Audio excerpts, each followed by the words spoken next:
Right.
Okay, right. Well, right, thank you.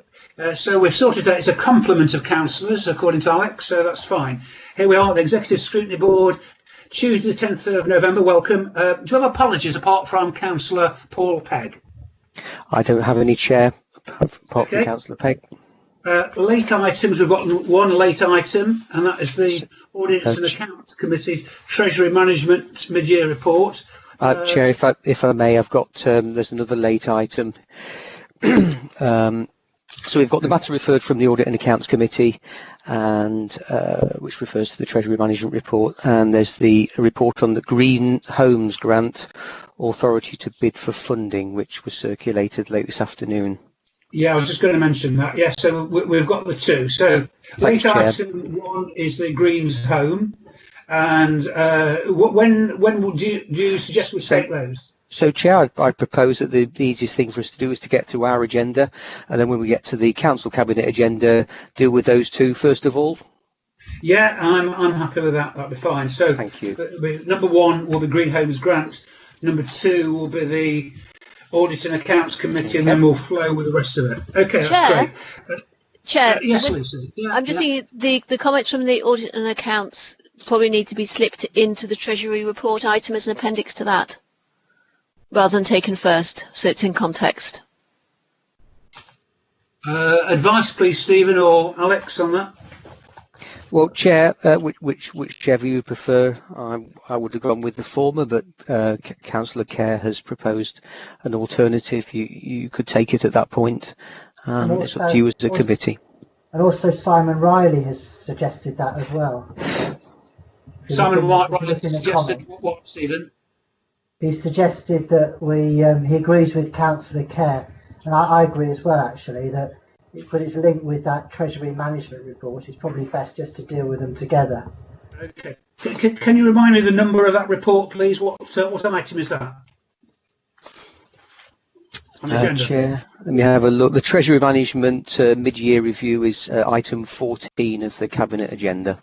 Okay, well, unless councillors object, we'll take that item with the Treasury Management Mid-Year Report. Is that okay with everybody?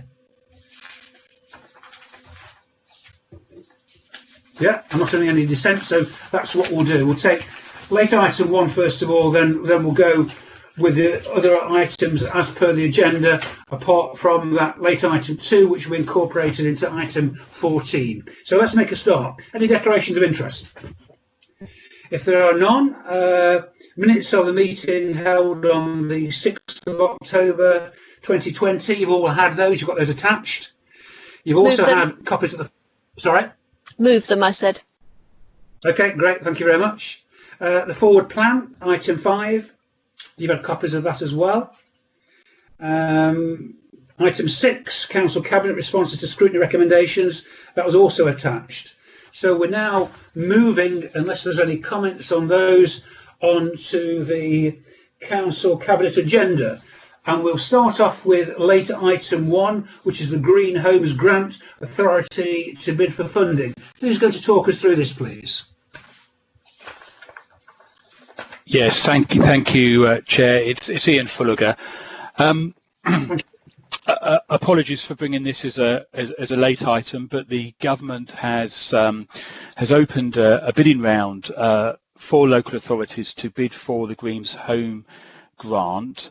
As is the way of these things, the bidding round opened on the 23rd of October. It closes on the 4th of December, and unfortunately the 4th of December is just a few days before December Cabinet, hence the need to bring this as a late item today.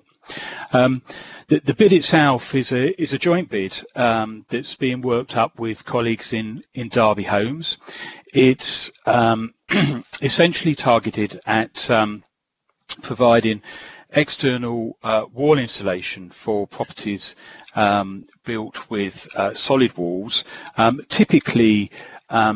the homes that we're going to target through the bid, if it's successful, are going to be those that are colloquially known as wimpy known find properties, which are essentially properties that are made from solid concrete, and although they're immensely strong and have long lifespans, they have very poor thermal efficiency values. So the bid itself, as I said, is a joint one with Derby Homes. It's asking government for £480,000 to contribute to our thermal efficiency works that we're going to do in any case within the HRA. And so in effect, we get £480,000 to stretch the £300,000 that we're putting in with match funding. That will enable us to target, I think it's something in the order of about 90 local authority homes.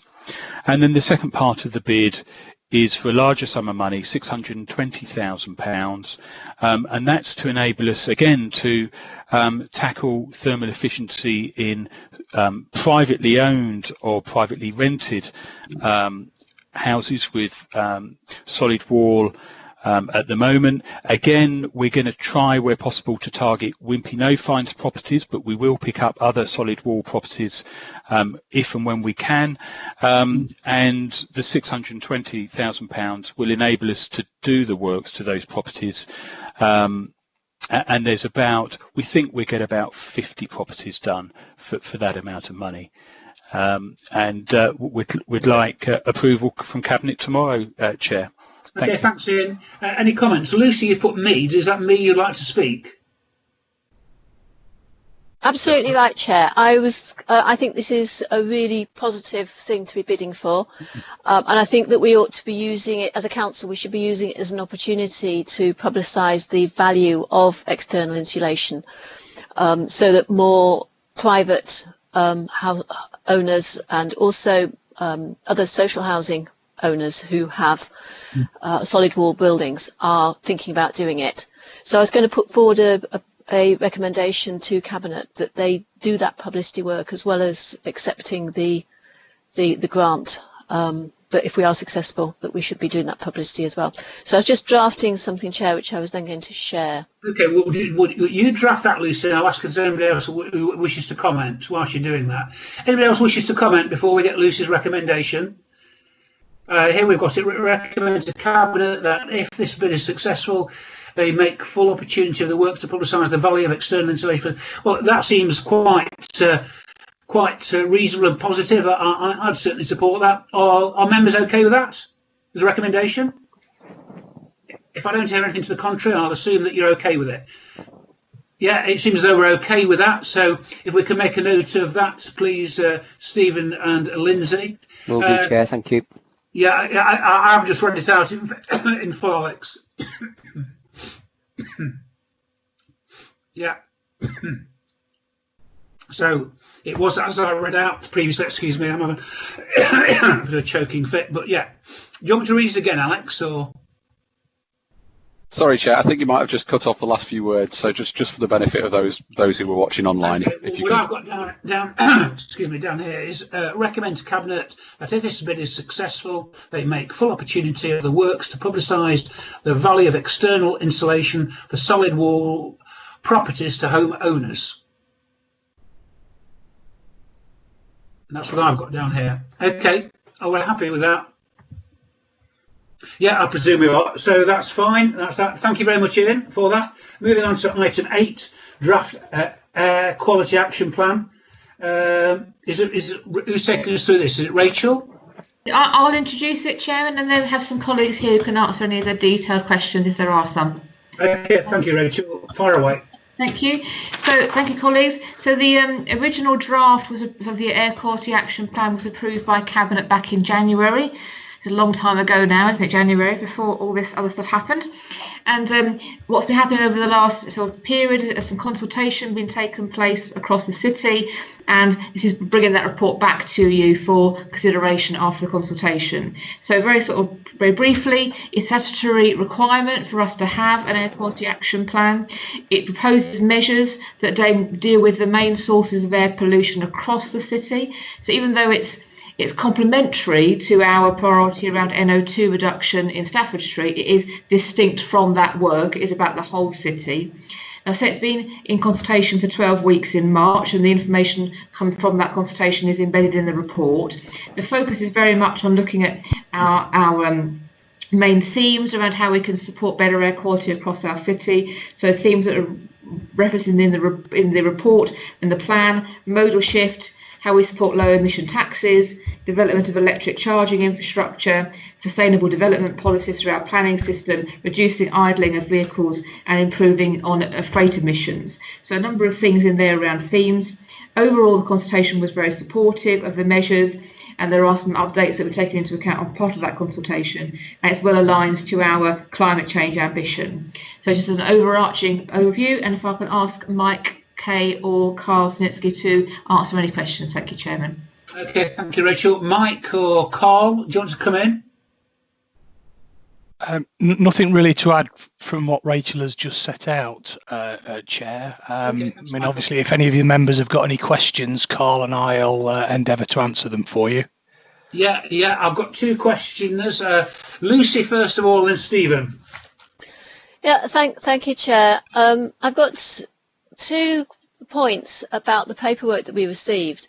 The first one was on the consultation reports. Now, I don't know whether this is a document that will remain online, but on the 3rd page, they're not page numbered, but the 3rd page gives a set of bar charts, which are clearly not accurate as far as bar charts go. And if this is going to be a long-term document, okay, it's only the consultation report, we ought to be going back to the consultants who did this work and actually get them to correct that page. The second thing is the main report itself, where the action plan itself, where towards the end, there's on page 49, the page has been presented the wrong way around, so you actually can't read all of it. And again, when it goes on site, it needs to be visible and correct. But I have a question, which is about Utoxeter Old Road, which isn't shown in the report with any particular notoriety, may I say, but there have been concerns that the work that's being done on Stafford Street in terms of traffic management will result in changes of traffic flows, which will move more traffic onto Utoxeter Old Road, which, if people know it, has both terrace streets which are direct onto the pavement. It has elderly people's residences who are likely to be more vulnerable, set not far back from the pavement, and a children's nursery. And so it's an area where, if we are ending up with more standing traffic and also total flows of traffic as a result of Stafford Street, I think it's something that we should be cognizant of, and it maybe needs to be included in our action plan. So I'd like any comments on that, please. Okay, so we've got Lucy's comments about some of the alterations she'd like to see. I would refer to Rachel, Carl, or Michael about what their views are on that, and then a question about Stafford Street. Who wants to come in on that? Well, if I can just perhaps pick up on the couple of points in relation to the formatting of the document, Chair, we can certainly get those sorted out. Councillor Kerr, just for clarification, the first point you made was that in relation to the consultation document? Did you say? Yes, it is. It's the 3rd page of that. It says Chart 2, strength of agreement with proposed measures.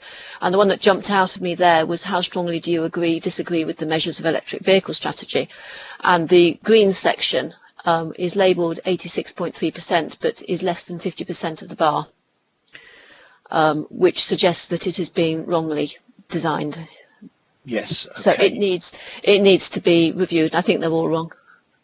Yeah, it was our consultation team who have put together those results for us. So it's not an external. I don't believe it's an external contractor who's done that. So we'll look at that, and we'll get those 2 points sorted out. Okay. Carl, do you want to just pick up on the third question that Councillor Kerr raised? Yep, can do. So it was regarding UTOX to Old Road, wasn't it? And I presume relating to concerns that in terms of reducing traffic along Stafford Street from the traffic management measures, that UTOX to Old Road is likely to become an alternative route to what a lot of the traffic does uses Stafford Street at the moment, which I think a lot of the traffic modelling is predicting. The only thing to say about that is that we do monitor air pollution, nitrogen dioxide. We've added extra diffusion tubes along UTOX to Old Road. We now have four diffusion tubes on UTOX to Old Road, covering the full extent of the road. Currently, and obviously the scheme isn't active and in place yet, but currently the annual average levels of nitrogen dioxide are quite significantly below the EU directive level and the national objectives. So they're at their very highest in the low 30s, I believe. I'd need to double check to find the exact figures, but off the top of my head, I think they're in the low 30s in terms of micrograms per cubic metre as an annual average of NO2, and I think in the 20s in at least 2 or 3 of the cases on UTOX to Old Road. And we've positioned those tubes to be as worst case as possible. We've got one in particular down right near the junction of UTOX to Old Road and Ashbourne Road, where you get a bit of queuing traffic, which tends to be where you get the highest levels. And so, the modelling associated, as far as I know, with the Stafford Street scheme isn't predicting that the additional traffic that might be using UTOX to Old Road is going to cause any exceedances. But obviously that remains to be seen in practice. It is just modelling. And then the only other thing to say on UTOX to Old Road in terms of the air quality action plan is that the modelling that was conducted for the air quality action plan is slightly different to that modelling that was undertaken as part of the EU directive compliance around Stafford Street. And what that modelling is based on is our diffusion tubes and also background maps produced by DEFRA. And obviously what that is predicted is that in 2020 we're not expecting any exceedances, and I mean obviously we've had very significant impacts in relation to air quality, primarily positive impacts where air quality is concerned, because we're talking about quite a vast reduction in nitrogen dioxide levels because of all the traffic that's reduced as a result of the lockdown. So we're certainly projecting that we're going to be well below the objectives this year. In terms of next year, we wouldn't expect to be exceeding, even if traffic levels do pick up back to where they were. But that's why it wouldn't have been picked up in the air quality action plan specifically. Because the modelling wasn't predicting any exceedances, so it wasn't highlighted as being an issue area. Right. Okay. Thank you for that reassurance. Sorry? I just said thank you for that reassurance. Okay. All right, thanks. Right, okay, thank you. Stephen, your question, please, and then we need to move on. We've got 20 items to deal with. Stephen, over to you. Thank you, Chair. Just a question on paragraph 7.2. It talks about the measures are not, however, fully costed, and neither has appropriate council resources been assigned for full delivery of the plan. So my question is, how can the council commit to and or deliver on the plan if the funding and even perhaps resourcing as well has not been allocated or costed? And then the following paragraph, 7.3, at the end it says there is therefore a risk that funding will not become available for all elements of the plan. So my question is, how is this risk being assessed and managed? Thank you, Chair. Okay, thank you, Stephen. Is that for you, Michael, or you, Carl, or you, Rachel? Who's going to take that? Michael? Yes, Chair, I can pick up on it. I'm sure Carl may well. I think Carl perhaps just just provide some additional information if necessary. Yeah, sure. I mean, essentially, that is a sort of work in progress that we will need to we'll carry on undertaking work in relation to. I mean, and certainly in terms of how we will deal with that, it will be on a on a priority basis, Chair. Okay, thank you, Michael. Right, okay, if there are no more questions, we'll kind of thank you, Carl, you, Michael, and you, Rachel, on that. We'll move on to item 9. Chair, Steve also asked how the risk was being managed about not having the financing. So, there's a risk element here, as well as the lack of finance for a plan. So, is there any work doing on the risk for that?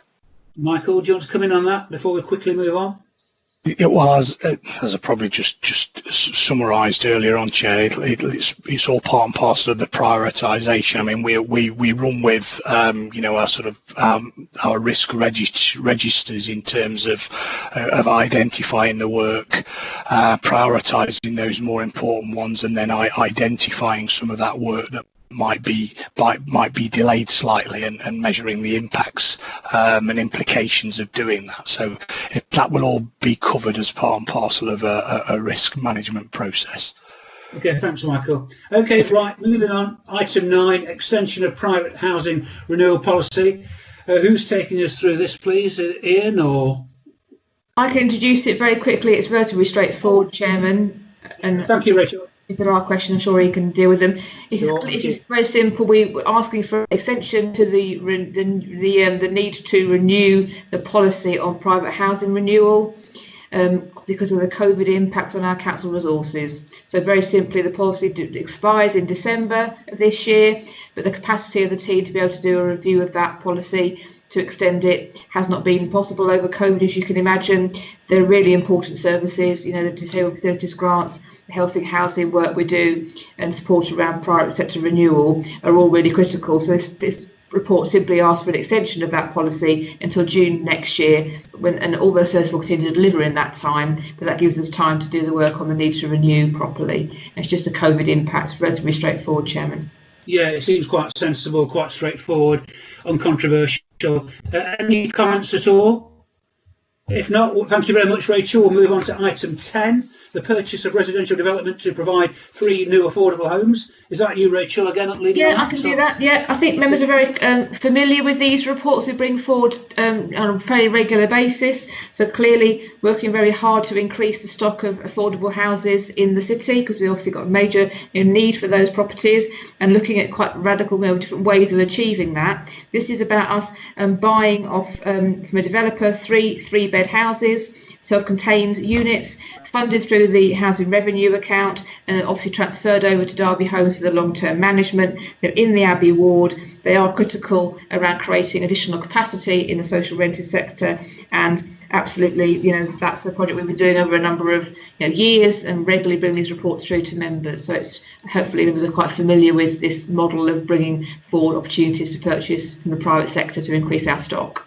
Any questions, I'm sure Ian can answer anything in more detail if it would be helpful for members. Thank you very much, Rachel. Are there any questions at all on that? Okay, if not, thank you very much, Rachel. We'll move on to item 11, Derby City Local Area SEND Strategy. This is the report of the Strategic Director of People's Services. Who's taking us through this one, please? Item 11. SEND Strategy. Hello, hi, it's Pauline Anderson here. Thank you, Pauline. Hi, Director of Learning, Inclusion and... Okay, I think you're breaking up a bit, Pauline. Set out the fact that... Oh dear. Okay, is this any better? Yeah, that's okay. Press on. Keep going. Set out that the Ofsted inspection of 2019 identified that neither the local area nor the local council had a strategy for special educational needs and disabilities. So it was written into the written statement of action, which is the response to that failed inspection last year, that that a new SEND strategy would be developed.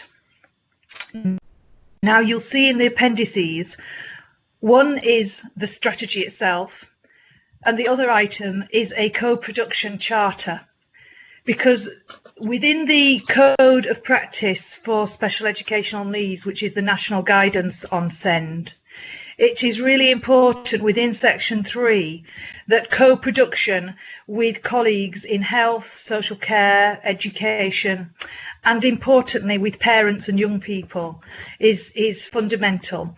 So the co-production charter was developed first, and I bring that to your attention today. It's been a very deep and meaningful piece of work, and enabled us to get to the point of being able to develop a strategy together. So then I bring you to the strategy, which sets out first and foremost the voice of young people. We felt it was really important together that the first thing that you see is not the foreword, in fact, by Andy Smith and Chris Clayton, but actually the voice of young people. So that very colourful first sheet are comments and drawings by young people with special needs, and we felt that their voice had to be prominent. And therefore, then on, the strategy outlines obviously the main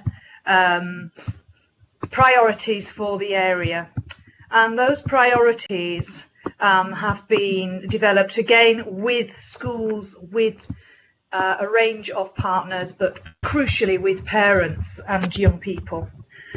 And we have been able to reset the vision statement, which is living my best life.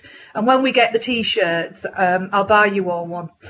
So you'll have living my best life Derby on your t-shirt. And because we were accused at the point of the inspection of nobody knew what the vision was.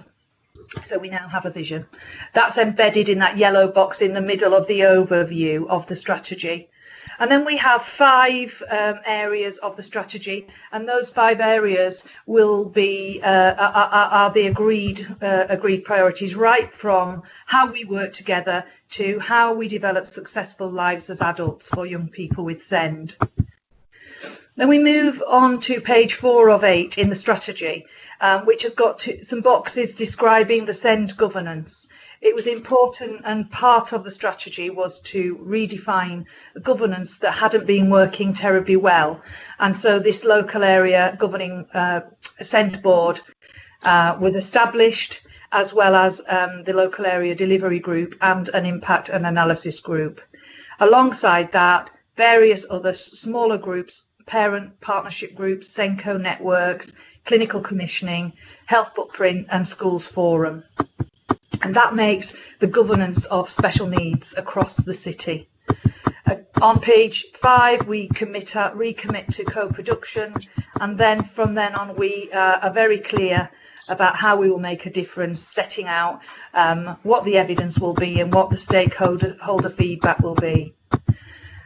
On page 7 of 8 of the strategy, we then say what is next for Derby City Local Area SEND. And when the written statement of action ends, which is due to be in the summer term 2021, what will replace it will be an action plan, a local area strategic action plan, which delivers the 5 priorities of this strategy. And that will take over from, from the written statement of action on what we hope will be the successful re-inspection of local area SEND. I'd like to thank everybody for their contribution, young people, families and all our partners to this strategy, and we ask for your approval. And on the very best page there we have Living My Best Life, a drawing by a young person there from Derby, and they're wearing that little green t-shirt which says Living My Best Life. Thank you very much, Pauline. That's a really good presentation, if I might say. Can we deal with Lucy's comments first? Well, Lucy makes a reasonable comment. The strategy is dated August 2020. Do we possibly need to update that? Yes, that's absolutely fine. Yeah, of course. That's great. That's what we'll do. Stephen, over to you. Yeah, thank you, Chair. Yes, a number of questions, and I'll just say which one. I'll deal with them all in one go, then let obviously Pauline come back with an answer. So first of all, on the overview, you talk about priorities and visions have been developed by all partners for a series of workshops, meetings and discussions. So it's just how they've been recorded, when they were held. But I think, and I also was interested in the partners, but I think you covered that during your presentation. And then you also use the statement, our vision is the same that any child or young person would want and what their parent or carer would want for their family. Well, that's a good aspiration, but what does it actually mean? How is it possible? And then how are the parents and carers listened to? And how do we ensure that they're treated as individuals? It's good that, that any aspirations that they want would be basically what the council seems to be delivering on, but I'd be grateful for some clarity on that. Then on page 5, where you talk about delivery, how we're going to deliver it, you referred in your speech obviously to co-production, but I'd just be interested to know how all partners are going to collaborate and work jointly at the earliest possible stages, and what the format of this sort of co-production will be. And then, are all partners really equals? Who's going to have the final say in it, or is it like utopia what you're planning? The overall responsibility. And I'm just concerned just to make sure that's not a way of just passing the buck. And then it's how do you make sure you listen through this to the voice of all parents, perhaps possibly including those who don't have access to such forums, those who not maybe English isn't their first language, so they know about translation and stuff for them, and those who are struggling with their child so much they don't have time to answer questionnaires. And then you also on that page refer to a local area SEND performance and quality dashboard and quality assurance framework that are already under development. So I'd just be interested to know what the timeline is of that, sort of how near to completion that is. And if we go on to page 6 now, how will we know we're making a difference, which you title that. I'm just interested to know really, is this page 6 a list of aims, or does it saying what's happening now? I wasn't really clear about that, and what's the evidence, obviously, if the things are happening now, and what's the evidence that they are. And then finally, on page 7, where you talk about next steps, you talk about, you use the phrase, obviously it's going to be create and deliver, but I can't see anything. I'd just be interested to know how you're actually going to deliver this, whether it's, and I'm not also sure really overall whether this is just a vision or whether it's actually a plan, because if it's a plan it doesn't really say, I don't think, how you're actually going to deliver this. And so is there actually, if it is just a vision, what's the step-by-step action plan that's going to be alongside this? Okay, so a lot of questions there, but I just want to deal with them all in one go. I get the gist, Stephen, and I understand what you're saying. So I'm going to pick up on the workshops themselves. Started last August with all partners, representative groups, and there were a number of workshops which have been recorded and which helped us to develop the written statement of action. That written statement of action was approved by Ofsted on the 17th of December 2019. So between August, or I suppose really June, when the inspection was held, and the approval of the written statement of action, that is the period of time that we were reforming the governance structure, working with the representative groups of parents, and of course I am always aware that we cannot reach every parent, and that is our ambition. How do we continue to do that? And I'll come to that later. But we certainly work very closely with the parent carers together, and through their networks they are very, very connected to much larger groups of parents. It's not just that small group. And so together we developed that action plan. That action plan told us that we needed a new vision, and the vision itself is living my best life. And that's come from young people, groups of young people themselves. We also did, for example, quite a large co-production workshop, for example, at Funability with Janet Tristram down there, and we had lots of young people and their families together, and they made a contribution to the written statement of action. And I have to say that for the first time, the third sector partners are actually part of our delivery group, as well as, of course, Parent Carer Forum. So this is a strategy, and so we've got the vision embedded in the strategy. The Living My Best Life is the vision. Then we've got this, which is quite a high level strategy. I take your point. So beyond this, how we will deliver it is through an action plan. And that action plan will be very detailed. It will have the key performance indicators and outcomes. It will be outcome based, and we're looking at outcomes right from 0 to 25 of young people, children and young people with special needs. So you'll see a lot of detail in that. And nobody agreed, and we weren't prepared to make something that looked a bit like a hybrid between a strategy and a plan, because I think that's where it falls down and it stops being accessible. We have held 7 equality impact assessment meetings with Anne Webster within the council, and had a range of people, representative of various groups, advising us on the strategy, and also on, you know, the kind of content of the strategy. And we have made a commitment to embed that kind of consultation in all the work that we do, to look at accessibility, whether it's languages, whether it's visual impairment, hearing impairment, etc., and translate this into a redesign of the local offer, which is the website, accessible website for special needs, which again was heavily criticised in the inspection report. So is the relationship with parents token?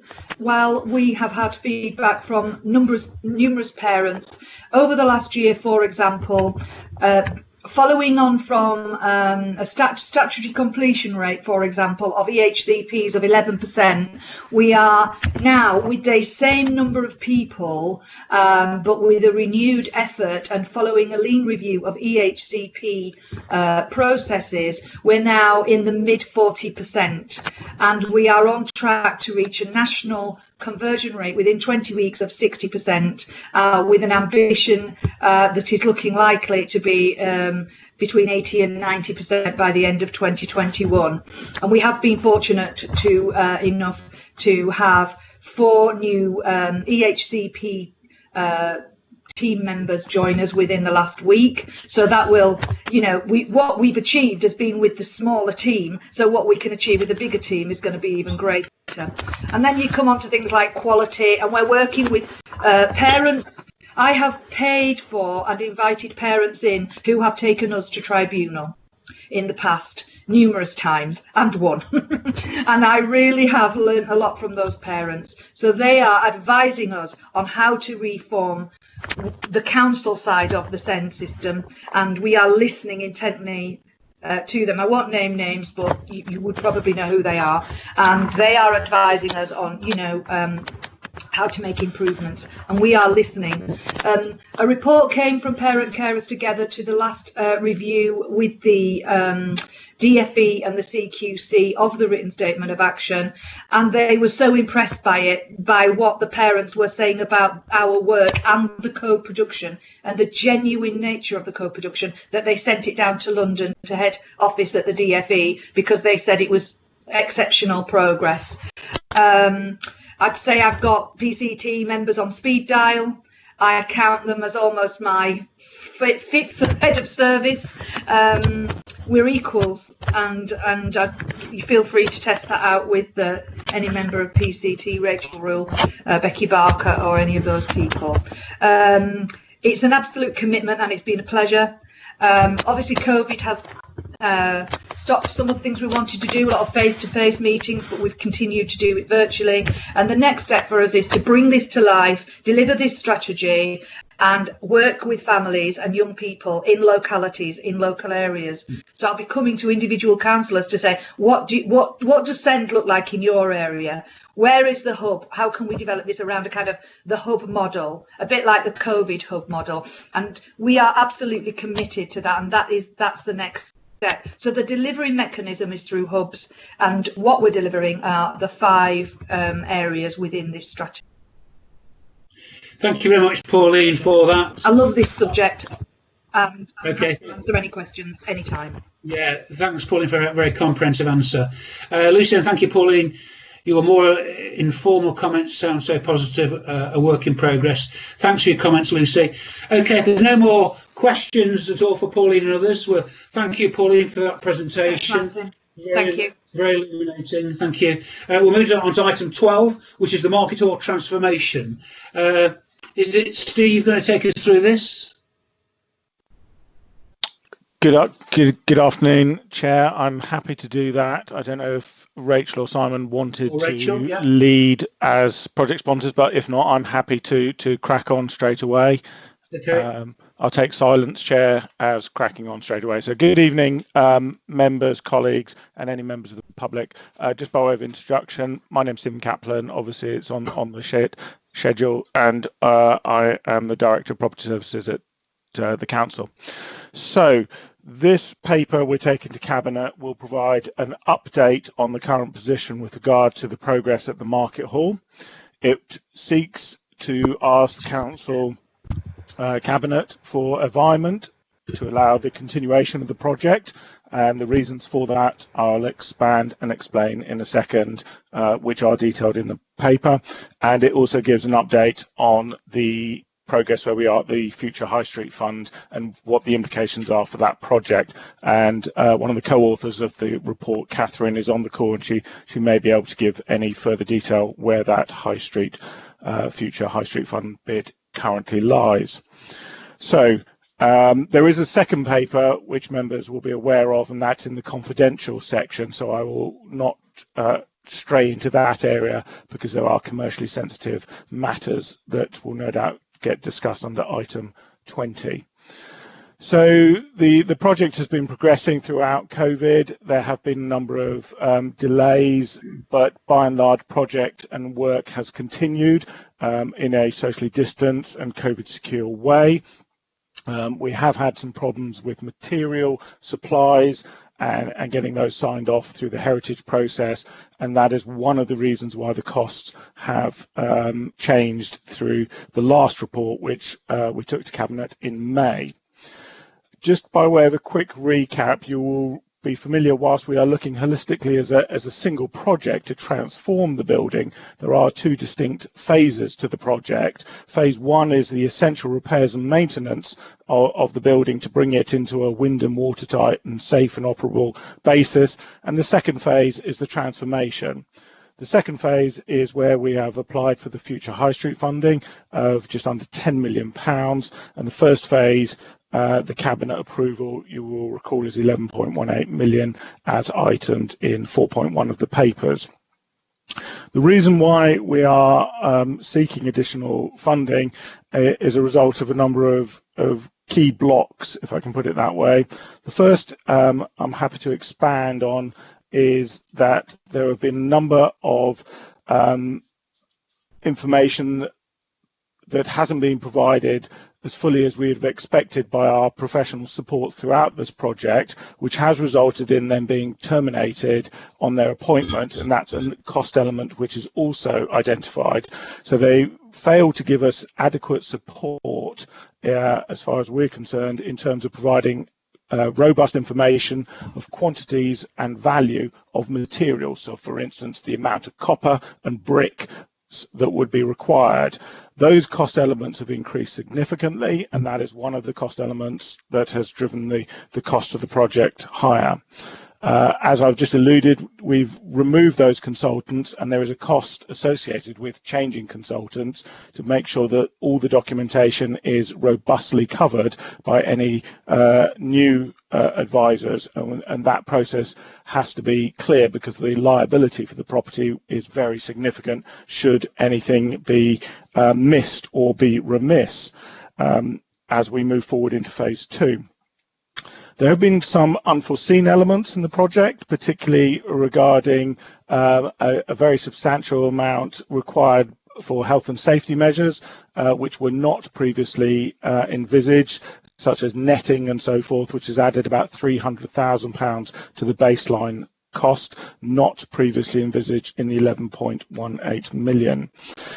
It's also worth reflecting that throughout this report, members might see reference to various REBA stages. REBA is the Royal Institute of British Architects, and there are a number of gateway stages in property construction, and I just wish to make it clear what those are without wishing to lecture. REBA 2 is a design stage, so it's a feasibility design stage. It's a what is it going to look like. It's not even a technical design stage. That would be REBA 3. REBA 4 is a tendered price stage.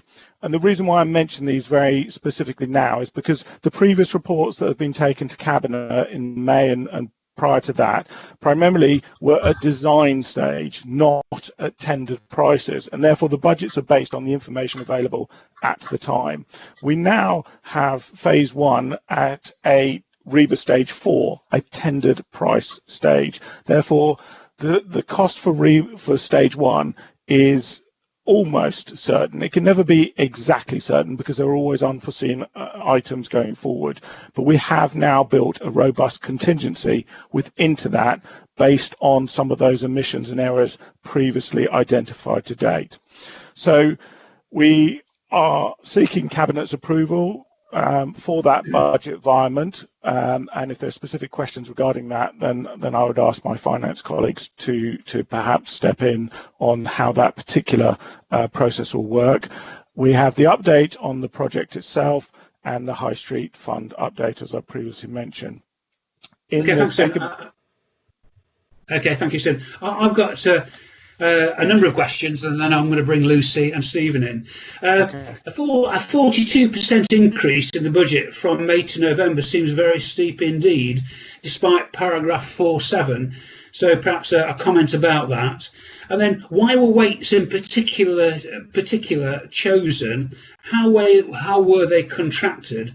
And was it via competitive tendering? And then what were the residual risks associated with the fabric of the building? And has a full survey been done? And then finally, just to make the point, we need more details and reassurance to demonstrate that the council has control over the project. So if you can run through those, the 42% increase in budget from May to November seems very steep, despite paragraph 4.7. Why were weights in particular chosen? How were they contracted, and was it via competitive tendering? And then what were the residual risks associated with the fabric of the building, and has a full survey been done? And then finally the comment, we need more details and reassurance to demonstrate the council has control over this project. I don't know who wants to go through this, Stephen, you or Rachel or Simon. Thank you, Chair. I'll try to capture those as quickly as I can. So in terms of the costs themselves, I was trying to explain where a number of those large elements of costs have come from. There is another significant element, which is that an element of phase 2 works is being taken in phase 1, which is the ridge of the roof, because it makes sense to do that when you've got the scaffolding. For instance, the ridge itself is £1.5 million, and the previous estimates had only been 400,000. So there's £1 million of that there alone, and the other costs are essentially around extension of time, materials, contingencies, and professional fees. So that's, we know what makes up those cost elements, and as I've just mentioned what those are. In terms of weights and their procurement, I would have to say they were on board before my arrival around about a year ago. However, I suspect they were appointed through a framework, and the SCAPE framework is an acceptable procurement process. So I think they were procured using the SCAPE framework for large projects. In terms of, rigor, the project reports into the PMO and follows all the governance required, including external audits, including value for money.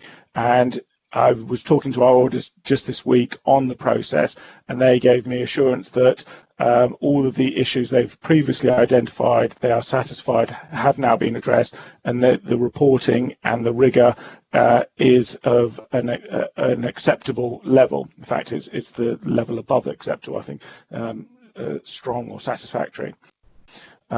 Sorry, Chair, could you repeat one of the items there? Well, we went for the 42% increase in the budget, which seemed quite steep, about how weights were chosen, how were they contracted, was it via competitive tendering, what were the residual risks associated with the fabric of the building, has a full survey been done? Yes, all the surveys have been done of the building, and that's what's made up the work that's been going on. So I'm confident on that. That includes any structurals, M&Es, materials, drainage, electrical, all of the surveys done.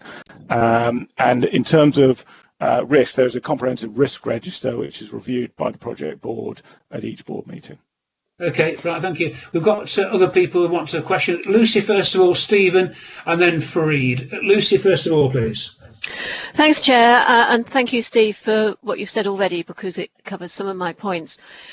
What's the other opportunity, I think, and I don't know whether it's been thought about, is looking at future-proofing this building in terms of its energy efficiency.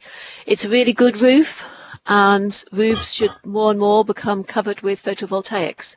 And I wondered whether this had been considered as part of its re-roofing strategy, given that PVs don't now only come in fixed sort of thick sheets, but you can have them flexible and stuck on things or included as elements within glazing, so that they're really very flexible. And if there's a need for funding for it, then the climate emergency dedicated budget is currently underspent.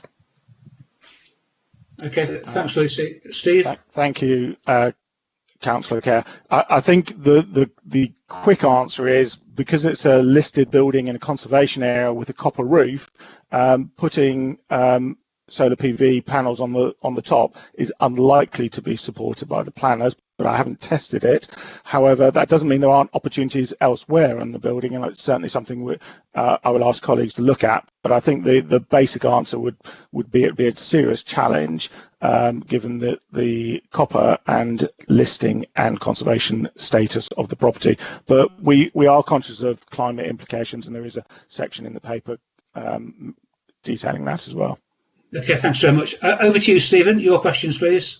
Yeah, thanks, Chair. Yes, it's just on the whole thing. I think we may have talked about the costs rising, and I know you asked a number of questions yourself, Chair, but we seem to just hear a familiar story with a lot of projects from this council where, after an initial sort of view of costs just seem to sort of increase. We've seen it with a number of projects, which I won't go back to take time to detail, Chair, but we all know what they are, I think. So how can it be guaranteed that these costs won't rise again? I know you've given the reasons why they've risen this time, but why won't they rise again? And really, for my benefit, just a bit more detail, how are these additional costs being managed? So is it through more capital, running out of capital funding, reserves, borrowing, or whatever? And then finally, and I guess you may wish to answer this question when we go into the more details later, because I've got some questions on the specific finances you'll be pleased to know a bit later. But what is a likely return on investment? Because obviously what we're going to get is rental again from storeholders once this has been done. So council will obviously be getting money from that. So what's the likely return on investment in terms of rental from storeholders and the like? Okay, thanks, Stephen. Over to you, Steve Kaplan. Thank you, Chair. I can only really answer one of those because the others are more about the transformation of the project and the future operating model, which are not within my remit. I'm project's SRO, delivering the scheme rather than the operating model. with respect to my colleagues who might be able to answer that. In terms of managing costs, I think that's why I try to explain the difference between the REBA stage 2 and 4.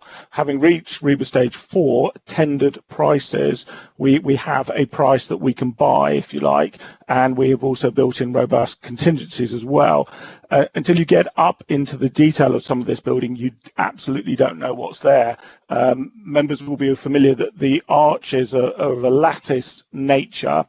We only discover when you tap those that some are metal and some are wood. The Victorians themselves must have saved some monies along the way, and because they're painted over, you don't know that until you tap them. A drone wouldn't even tell you that. So there are still unknowns, and that's why we have contingencies. We are very assured that the phase 1 costs are now at REBA stage 4 tendered prices with contingencies. The future scheme depends on the release of the budget, the grant, the award from the Future High Street Fund, and designing an operator model that meets that cost element. In terms of return on value, that depends on the operating model, which isn't within my remit. Sorry. Okay, thanks, Stephen. First of all, I've got Catherine. You want to help on Councillor Willoughby's question? Let's come in, please, Catherine. Thank you, Chair. Yes, just following on from Steve's comments there regarding the transformation and Councillor Willoughby's question on the return on investment. I think within the report we've highlighted that an initial investment appraisal has been prepared. We've had to do that as part of the Future High Street Fund bid that shows what we are forecasting by way of income on the project when the market hall is transformed and what likely return on investment that will generate for the council. However, the report also recognises that that is an initial piece of work that needs to be finalised once the project board and under delegated authority we've taken a decision about who is going to run the building. So the final investment appraisal needs to be prepared after that decision is taken. And the report also recognises that a further report needs to come back to Cabinet once we've had a decision on the Future High Street Fund and we've done that work on the investment appraisal to be sure on what the return on investment is on the project. Hopefully that helps clarify. Thank you, Chair. Thank you very much, Catherine. Fareed, do you want to come in and then we'll look at Lucy's recommendation? Yeah, thank you, Chair. I mean, it is a wonderful building. It is in my ward, and I think we should have made every effort to do the best we can to prolong its life, but at the end of the day, we've got to do cost estimation and income estimation at the beginning, and we've got to weigh up how much is this going to cost and how much income will it generate. And even in the short to medium term and long term, is that a good investment? I mean, obviously, if we still went for the decision, regardless of the cost, that is a city heritage, it's a very good building, and even if we don't get all the money back by way of income, we might still go along with the decision to spend the money anyway. But I think all those calculations need to be done before we embark on a project of this nature.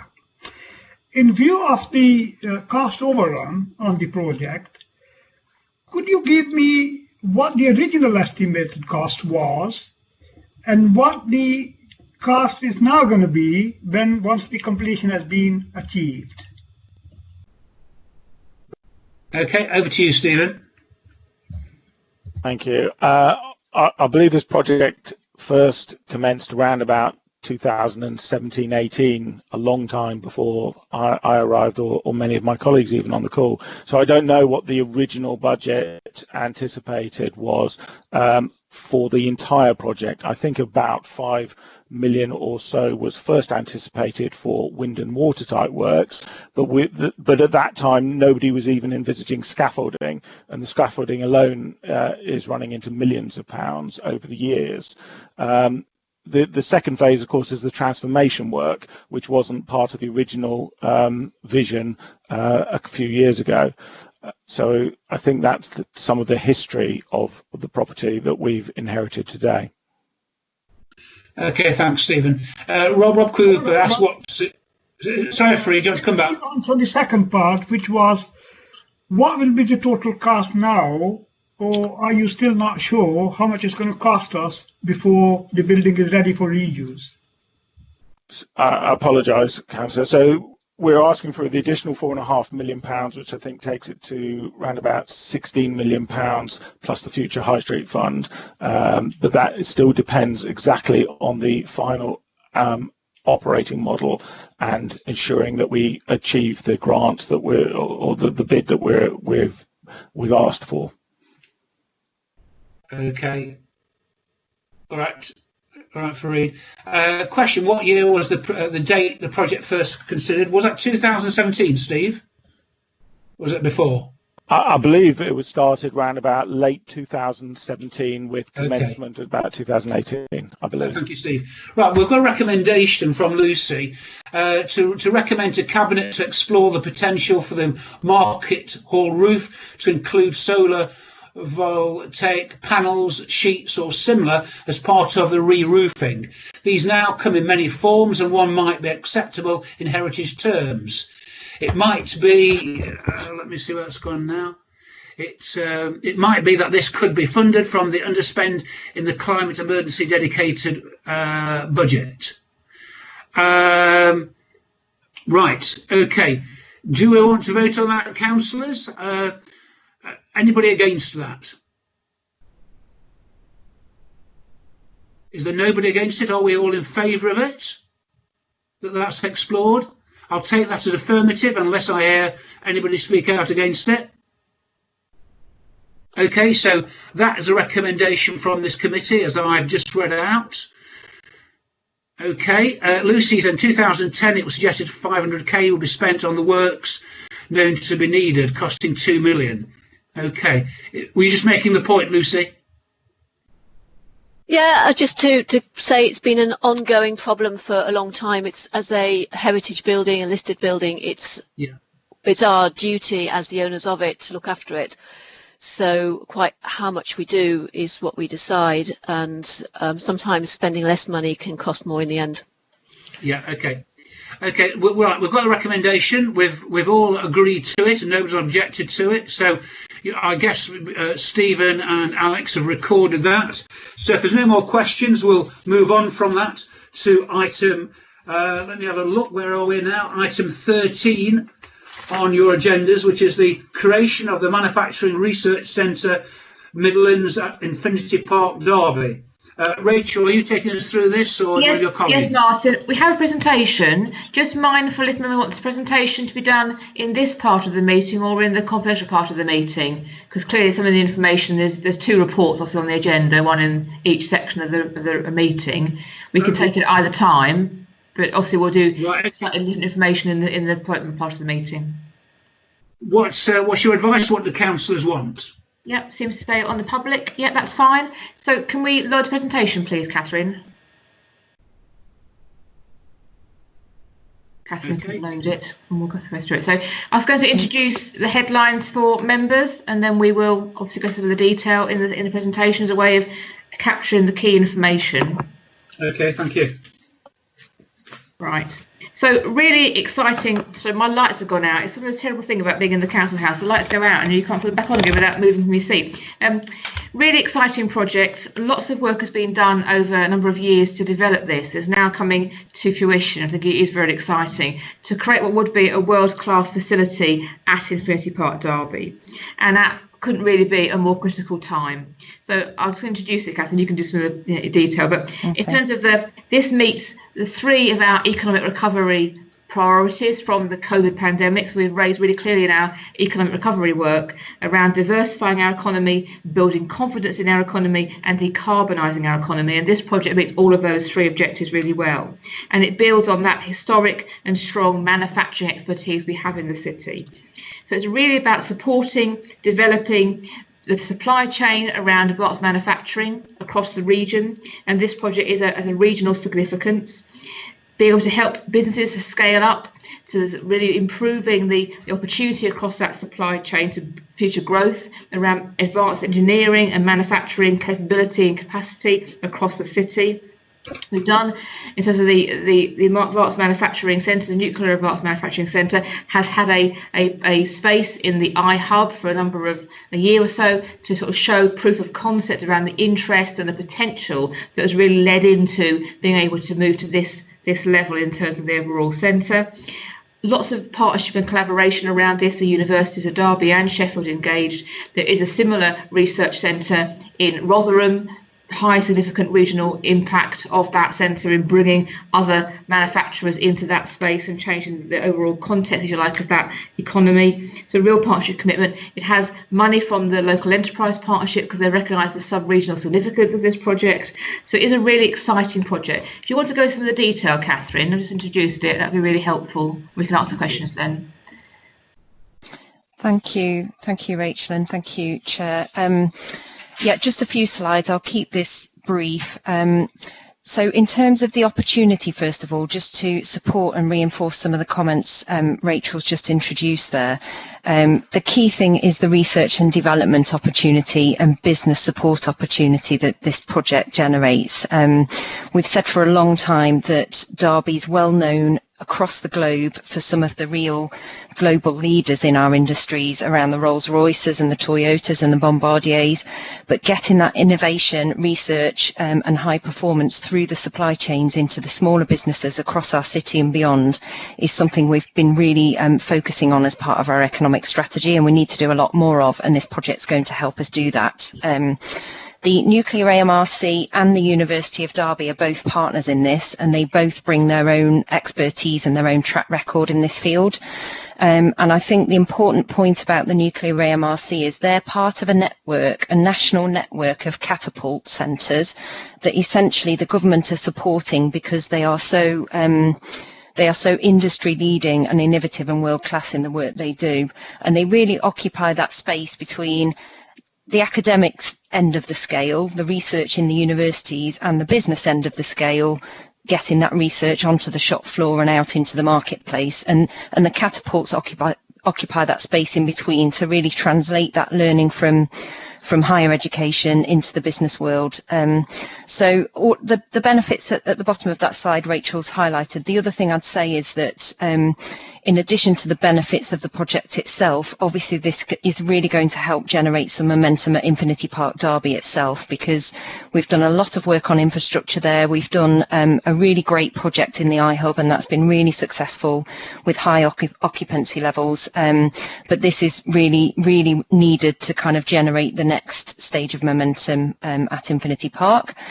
In terms of benefits, I'm not going to read through every number, and these are in the report, but on the left-hand side there, you'll see the real kind of strategic reasons why we're supporting this project. So it creates jobs directly, it encourages research and development, it generates really significant gross value added, a real important economic measure for us.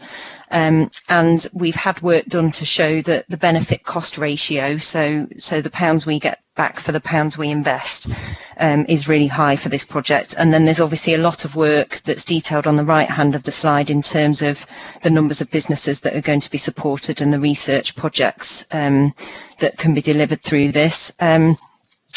In terms of collaboration, obviously when I mention Infinity Park, it'd be great to land any business at Infinity Park that brings jobs and gets development going. But what's really exciting about this project is the collaboration opportunities that it offers. And as I've already said, collaboration between the private sector and universities. NAMRC is actually owned wholly by the University of Sheffield. So we'd be benefiting from expertise they bring as well as the University of Derby, obviously, as a key partner. There's collaboration between different parts of the higher education sector, and also wider, I think, within Derby in terms of the benefit to through the work we do with the college and also schools as well, to really inspire young people about the job opportunities and career opportunities in these sectors. And then finally, in terms of collaboration, the report details one of the things we want to do to deliver this project is set up a joint venture between ourselves and the University of Derby, given the investment they're making in the project to drive it. And then in terms of the delivery model, we'll probably go into some more detail on this if members would like in the private section of the report where the more detailed commercially sensitive information is held. But the broad principles are that the council agree to forward fund the construction of the building and purchase that from the developer partner. The funding from the project comes from a combination of council borrowing that is supported by rental income from the NAMRC. It comes from the University of Derby, and there are 2 pots of money from D2N2, the Getting Building Fund that was announced earlier this year that will be a grant, and the Growing Places Fund, which will be a loan. The developer's job is to secure planning and build the building to the specification that NAMRC want, and when we enter into contract for the build, then the price is fixed for that development, and then when the building's finished, then we'll have a lease agreement with NAMRC, and the University of Derby as a sub-tenant will occupy part of the facility. I've got a mention of risk here because the detailed risks are in the pink paper for consideration later, but just to recognise there that clearly the scheme isn't without risk, but we have thoroughly looked at controls and measures that we can put in place to mitigate these, and ultimately we believe overall this is a project we're recommending because of the benefits that it's generating. And a final point on that, the real benefits here are regeneration and economic ones. There is a small return on investment for the council, but that isn't the real driver for why we're doing this. The real why question is answered by the real benefits around research development and economic development as well. So that's the end of my presentation. Thank you. Yeah, very exciting proposals contained in this. Any comments at all from any of my colleague councillors? Okay, we've got the recommendations to approve the terms. Sorry, Chair. May I say something? I'm just yeah, okay, Lisa, I'm not managing my columns very well. Okay, fire away. Yeah. This is something that's not coming into the detail, but within here we have a comment about the climate change ambition within it, and it was going to be designed to a BREEAM good standard. Now that sounds good. You know, good sounds as if it's what you ought to be trying to achieve, but within the BREEAM standards, below good there is pass and unclassified, and above it is very good, excellent and outstanding. And for a project which is seeking to be forward-thinking, groundbreaking, looking at decarbonisation, to go for putting that into a building that means it's in the lower half of the BREEAM standards is really lacking in ambition, and I don't think it's the message that we should be putting out. So I have a recommendation to suggest that we should be more ambitious than that. The difference in looking at the costs now compared to updating a building in 5 years, 10 years time after it is being constructed will be far, far smaller. We should be going, I believe, for BREEAM excellent or outstanding and not just good. Comments from either Catherine or Rachel, please, on that? I'll come in first of all. I understand Lucy's comments. Thank you for those, Lucy. In terms of the work that's been done so far on the outline design for the building, that is suggesting a BREEAM good rating for the building, and the costs that are reflected in the Cabinet report for consideration by members are tied to that. Now, clearly, if we were to consider a more ambitious BREEAM rating, as Councillor Kerr has recommended, there would be cost implications that we would need to consider, and I am anticipating that Councillor Kerr may reference the climate emergency budget that was mentioned earlier under the market hall item for us to consider in that regard. I wasn't through you, Chair, going to specifically reference that, because at this stage in the design of a new building, there may be other elements that can be amended, if the operational cost of the building is significantly lower, it may mean that we can actually increase the return from the occupants of the building, because their operational costs will be lower. So I think there are other ways of managing those costs. Okay. And at this stage, thinking of the REPA levels, this is the time to make those changes. Okay, well, we've got the recommendation, but I'll take Stephen first of all. Stephen, do you want to quickly come in and make a point? Yeah, thanks, Chair. Yes, you might want to elaborate on this later in the later item. I've got some questions on the more details, but paragraph 4.19, you talk about, it says it is anticipated that the relationship will be structured as a contractual joint venture, and it gives more details of that. But I'm just interested, a lot of these papers we're getting tonight is stuff that's still a bit sort of TBD, up in the air. So it's, how can Cabinet be expected to approve this paper if this aspect is still sort of appears to be under discussion? Okay, Catherine, do you want to come back in on that, or Rachel? I can give an initial response. Thank you, Councillor Willoughby. I think the way the report's worded, I think what we're trying to reflect there is the fact that the principles of the type of joint venture arrangement that we're proposing have been discussed with the University of Derby. The absolute detailed terms of that are subject to negotiation, and part of the recommendations is for us to conclude those negotiations under delegated approval, which I understand to be usual practice for a project of this kind, but I do understand Councillor Willoughby's point generally around ensuring that we've got the right mechanisms in place from the beginning. I think it's the way the report is worded on reflection, and just to give members comfort that the broad principles of the type of joint venture we would envisage creating have been discussed and agreed both within the council and have been presented to and discussed initially with the University of Derby as well.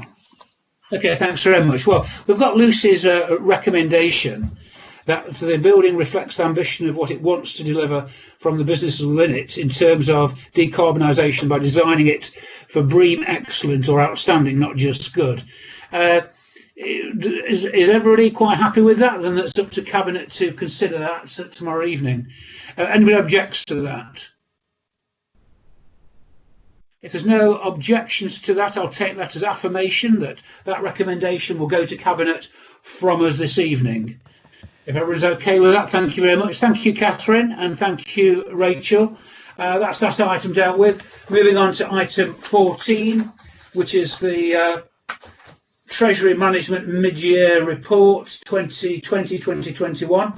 Simon, are you taking us through this before we catch your train? Thank you, Chair. The train is on the hour on the East Midlands main line. Let's try and get to 7 then. But this report is a requirement under the 6th Treasury Management Code. Members will recall that every February you set annual investment strategy and prudential indicators, and the code requires us to report a mid-year position as well as an annual position. So this is a mid-year position, and it's already been to Audit and Accounts Committee, and we'll pick up a recommendation in a minute. It's here tonight, Cabinet tomorrow night, and then Council later in the month, because that's its governance route. Fundamentally, the report details the activity in the first 6 months of the year, as well as some of the economic context. The narrative remains the same, that we still have net investments, so we haven't had to borrow any new money in this year, and indeed we'll be repaying 20 million in March at the end of this financial year. The other compelling narrative in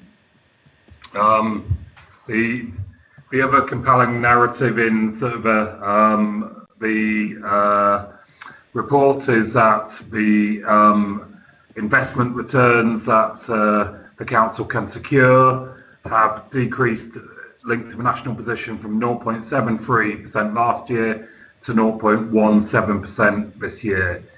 That has created a dynamic in the market where for a while the government bank, the debt management office, was offering negative interest rates. So we would have had to pay to invest our money in the debt management office, which meant that locally I made a decision to change the mix of our investment strategy between the debt management office, money market accounts, local authorities and other financial institutions. But it does remain an issue for us that to try and get any positive rate of return on our investments at the moment is difficult, and that's being faced across all the financial markets.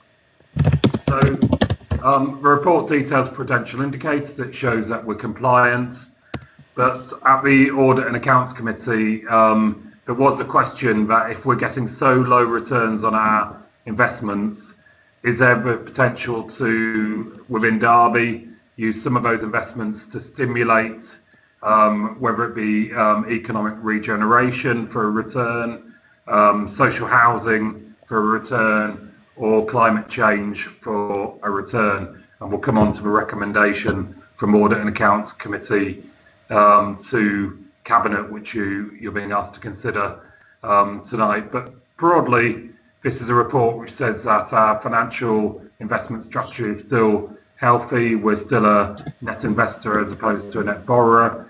And the report details all the required detail that, as a council, you are required to consider. Thank you, Chair. Thank you, Simon. So we've got the Treasury Management mid-year report, and also we've got the late item Audit and Accounts Committee. What I'm going to do is take comments from anything that Simon's just reported to us on item 14, and then we'll look at the Audit and Accounts Committee alongside that.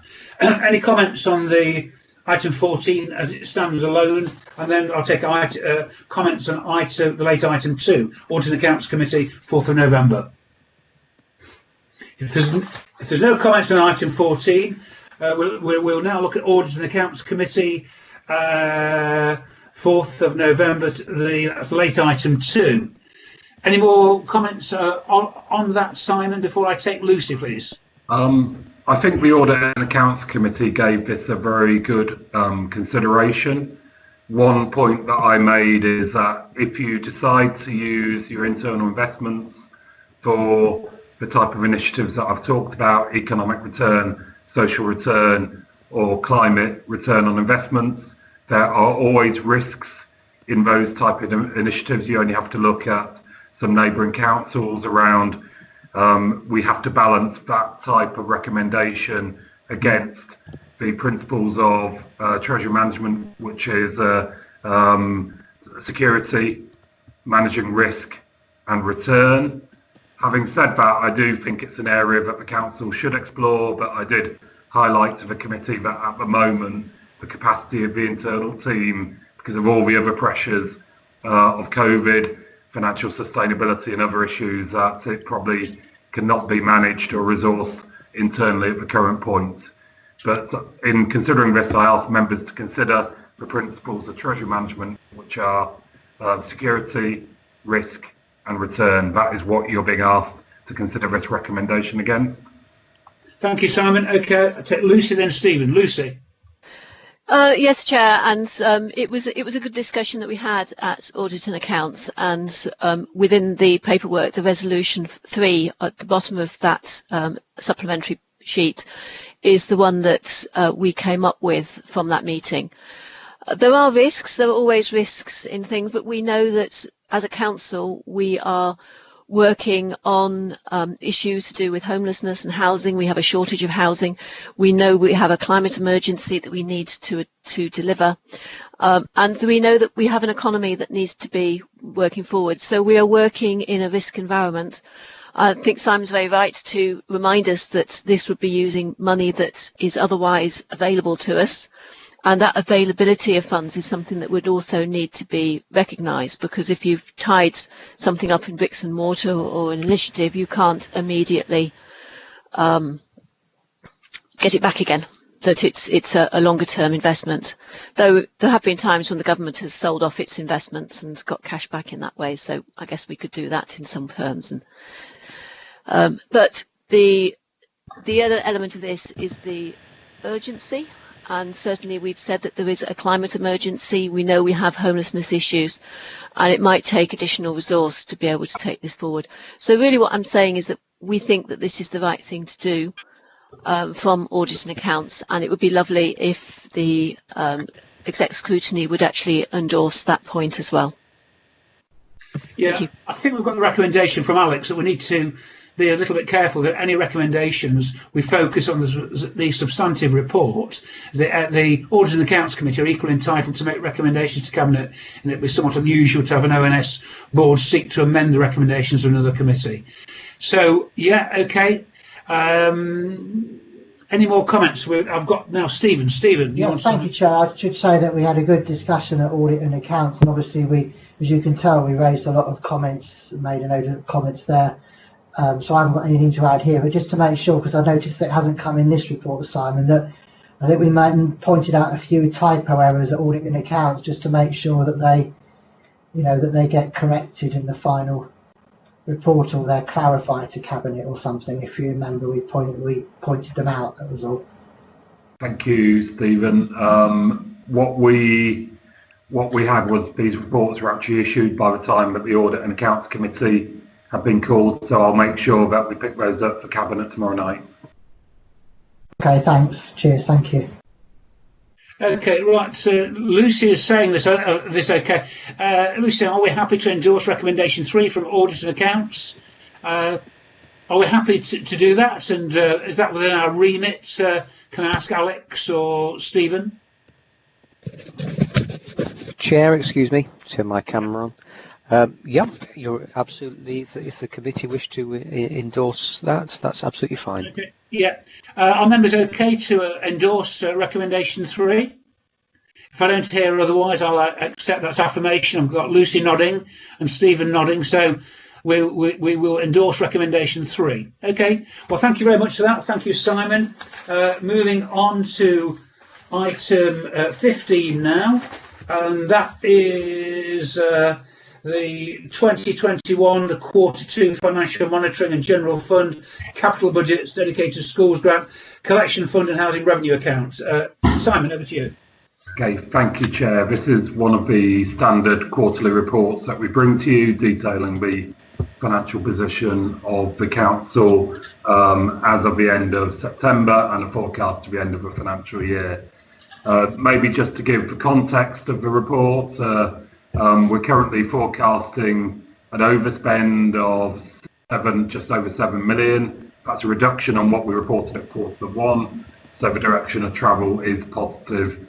Members will recall that the majority of that is in respect of a significant increase in the first 2 quarters in the number of looked after children and the provision that we have to make for those. The report details that some of that increase we saw in the first 2 quarters is slowing down or hopefully plateauing, which will be positive for us.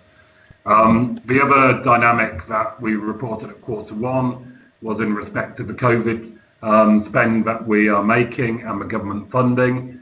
It's pleasing to say that the government since Q1 has given additional funding in respect of the income guarantee at 75 pence in a pound, and also a few weeks ago it gave 6.2 million additional tranche of COVID funding to local government. That does mean at the moment that the spend up to the second wave of the pandemic is funded by the government, though obviously we will continue to do the right thing for Derby in responding to the impacts of the second pandemic on the needs of our community. Though again, the government has been giving some targeted grants in recent weeks to support the council.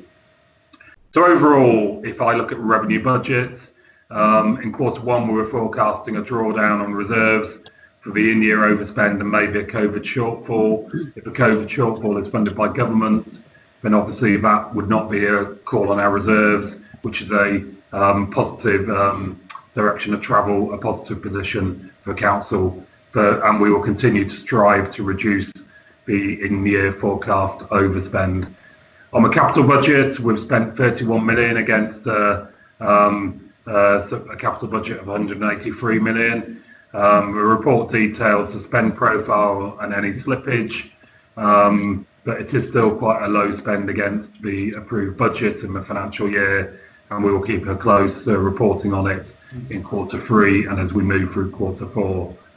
The reserves is detailed in the report, and again, we're in a position where we had some level of financial sustainability through reserves, though the impact of service changes, COVID, and in-year overspends is obviously requiring still a call down on our reserves. The treasury management I've talked about, and the dedicated schools grant is in respect of those services that we still are responsible for, and you can see there's a forecast overspend on the high needs block of 3.3 million, which will be broadly funded from the DSG reserve balance, and indeed next year there'll be more money from government for the high needs block, but it still remains a pressure for us. And then the collection fund is the business rates and council tax collection. It is down on where it was last year, but we'd expect that because of the COVID pandemic, and the government is going to give us permission to spread any shortfalls on that over the next 3 years. So overall, Chair, the report details an improved position on our previous reported forecasts, though this year is a very unprecedented year, and there is still a lot of volatility in the sort of a national funding, local spend, that we will continue to report as transparently and as quickly through these reports as we can. I'm happy to take questions on the report, Chair. Okay, thank you, Simon. I'm going to make a recommendation shortly, because we know at the previous meeting, and I think this just adds to those concerns that, and it's certainly not your fault, Simon, that there are pressures in every department with income down and costs up. And this only adds to the black hole in the budget that was admitted to previously. And when I asked the Cabinet member in Cabinet how would fill that black hole, it was accepted that the mixture of job losses and cuts in services, an increase in council tax, and an increase in the government grant. Now, obviously, we're fast approaching a time when we need government not just to give us simply a one-off grant to see us through 3 years, we need a permanent uplift.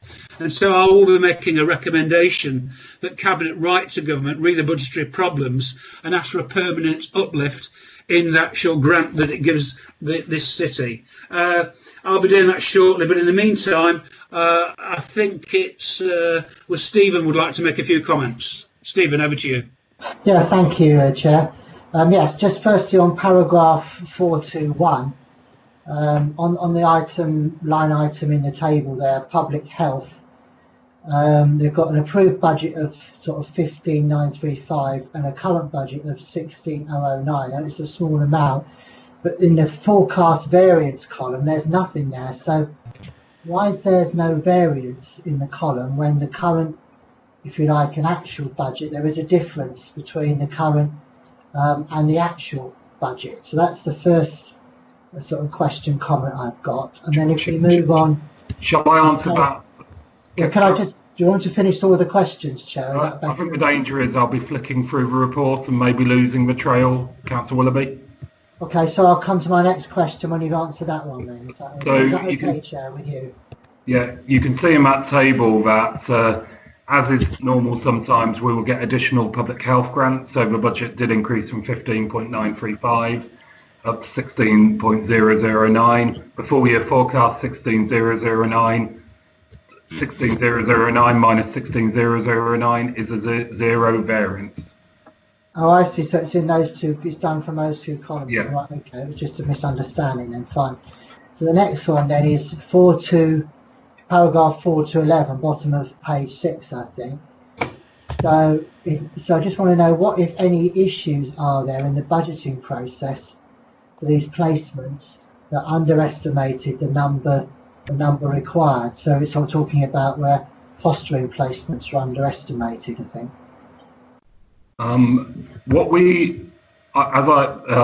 Thank you. I explained in the introduction that our main pressure is in respect of looked after children. Yeah. And there are two dynamics playing out there in terms of, with the increase in looked after children, which we have a duty to, you can see that one of the areas, especially because of COVID lockdown, is that we could not place people in the city because either fostering or adoption proceedings were on hold because of the COVID pandemic. And you can see there that we had to increase our use of external residential placements for children from what we were hoping was 14 agency residential, this is in the paragraph above, up to 31, and that has had a major impact in terms of the cost.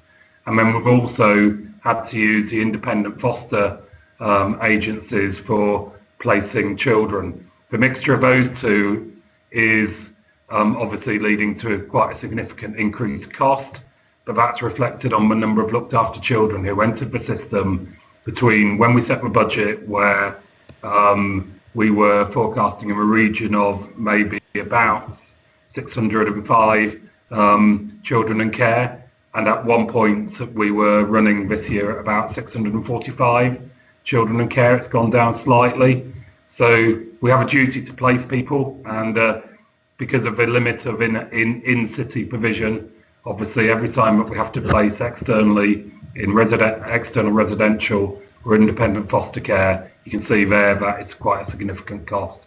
Part of our plan is to try and address more of that provision in the city, which over the course of time will reduce that cost pressure by having to place externally. Okay, thanks. So I think, Chair, that really what the answer is given, Simon's given there, emphasises your point earlier, actually, Chair. So then the next one is 4 to 12. Maybe you'll be able to remember this because this is more a point of principle. So you talk about the expected opening of a remaining residential home before Christmas. So is that likely to happen now, now that we're in another national lockdown? And I also ask the question on 4 to 18, where it talks about this relates to historically set income targets. So when were these set, and why have they not been revised when setting the current budget? Because I don't think that one's totally down to COVID. Okay, on 4212, which is about our children's homes, there were two children's homes that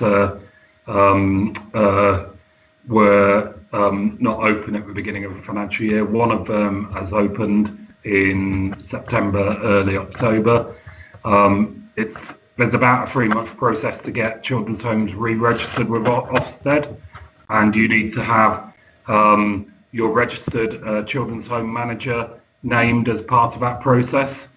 At the moment, trying to secure a children's home manager for the second property, it is very difficult to recruit to. We keep on trying to secure that, and when we can do that and we can commence and name the people in our registration, we will be opening that home as soon as possible.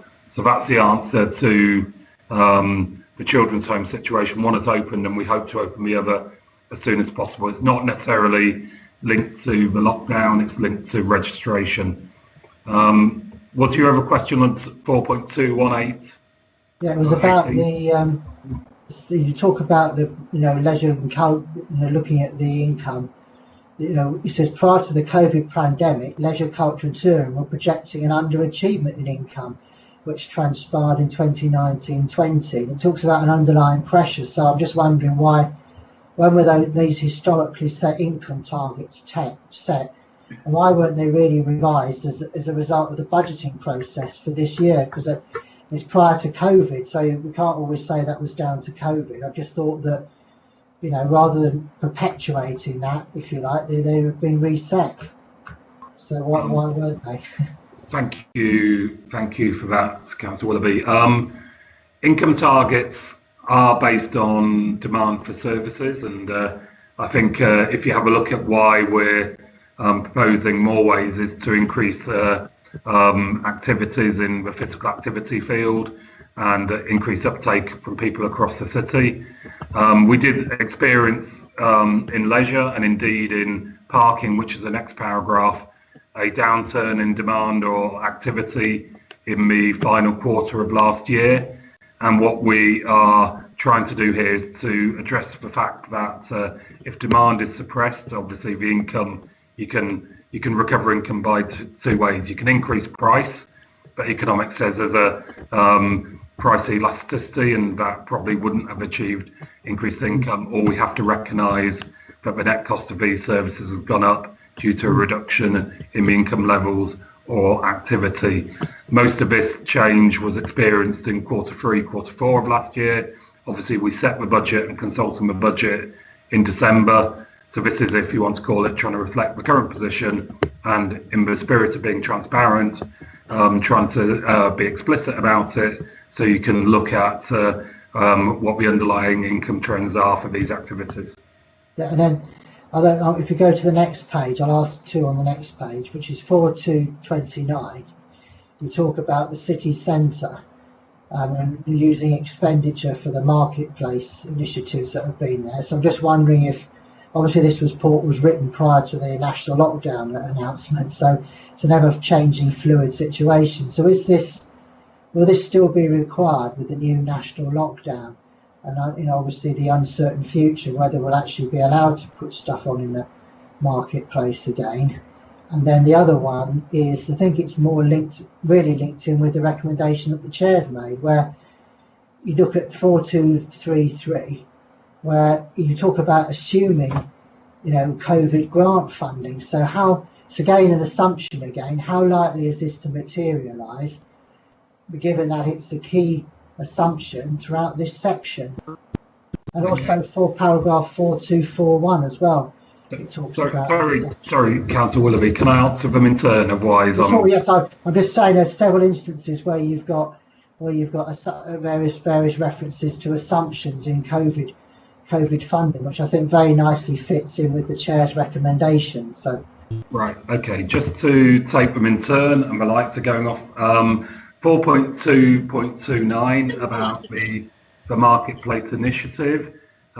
We had a series of initiatives, including things like the vegan market and some other activity in the marketplace, which is obviously impacted on by the lockdown. But there's other initiatives such as trails through the city centre, Christmas lighting, projections, which will add to the vibrancy and hopefully the footfall in the city centre. We would expect, given that the situation has changed since this report was written, that maybe we won't need to be drawing down the full 400,000 in respect of that, and we'll be updating members in Q3 on the projected spend of that.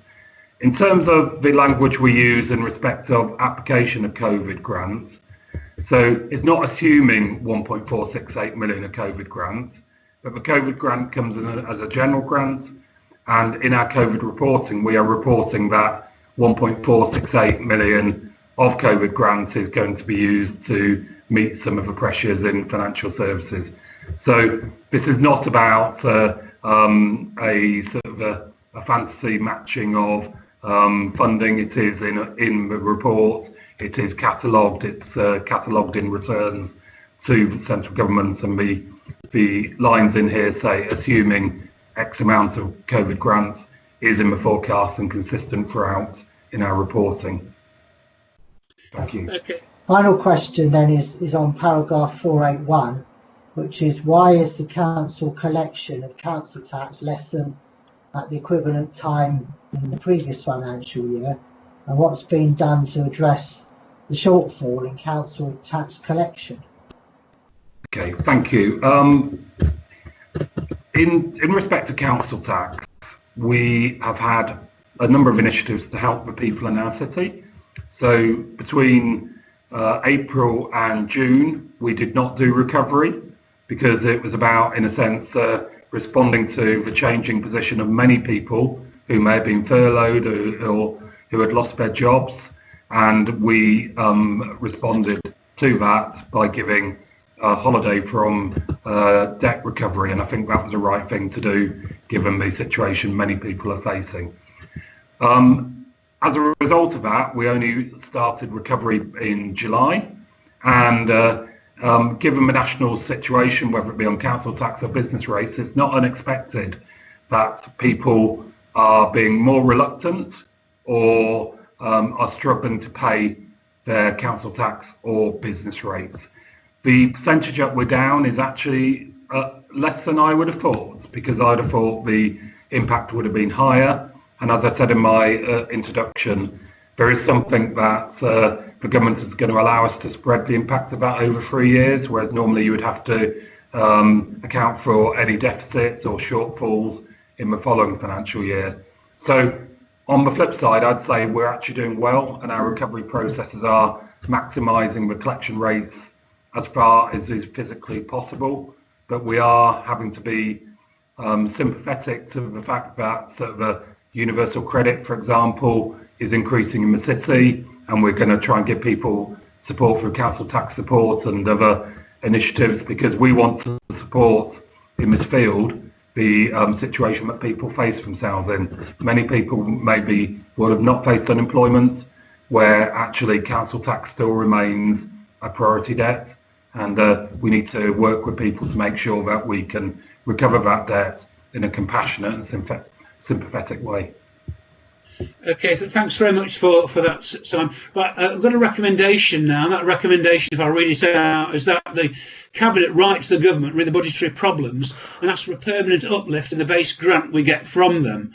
Failure to secure such an uplift will lead to job losses and council tax increases.